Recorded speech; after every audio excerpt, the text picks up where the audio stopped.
So hello friends, আজকে আমি আরেকটা নতুন ভিডিও চলে এসেছি।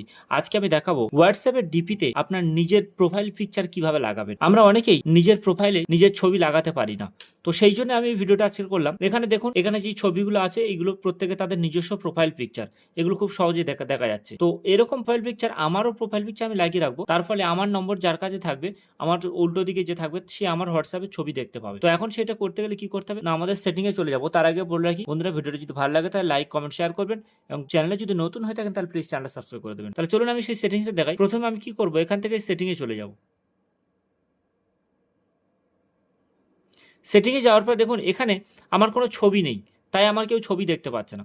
তো এখন এখানে কি করব, এই যে প্রোফাইল পিকচারের মতো একটা ছবি দেওয়া আছে, এইটার উপর ক্লিক করব।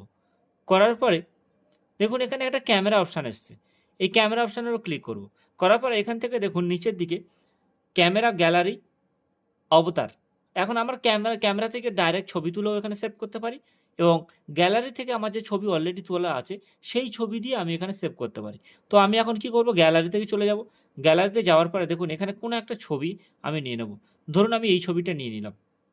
এটাকে আমি রোটেট করে সরাতে পারি, আমি পজিশন চেঞ্জও করতে পারি। এখানে নিতে পারি, এখানে নিতে পারি বা এখানে আমি নিতে পারি। তো এটাকে আমি নিয়ে এখানে আমি ডান করে দেবো। দেওয়ার পর দেখুন সঙ্গে এখানে ছবিটা সেভ হয়ে গেছে। এখন আমার নম্বর যাদের কাছে আছে তারা সরাসরি আমার এই ছবিটা দেখতে পাবে। প্রয়োজন পড়লে আবার আমি এই ছবিটাকে চেঞ্জও করতে পারি। সেটা এখান থেকে আবার আমি ক্লিক করব। করার পর আমি গ্যালারিতে চলে যাব। মনে করুন আমি এখান থেকে এই ছবিটায় আমি ক্লিক করব। এই ছবিটায় দেব। দেখুন সঙ্গে ছবিটা চেঞ্জ হয়ে গেছে। তো এইভাবে আমি হোয়াটসঅ্যাপে প্রোফাইল পিকচার চেঞ্জ করতে পারি। তো বন্ধুরা, ভিডিওটা ভালো লাগলে প্লিজ চ্যানেলটা লাইক, কমেন্ট, শেয়ার করে দেবেন এবং নতুন হয়ে থাকলে চ্যানেলে সাবস্ক্রাইব করে দেবেন। ততক্ষণে ভালো থাকুন, সুস্থ থাকুন।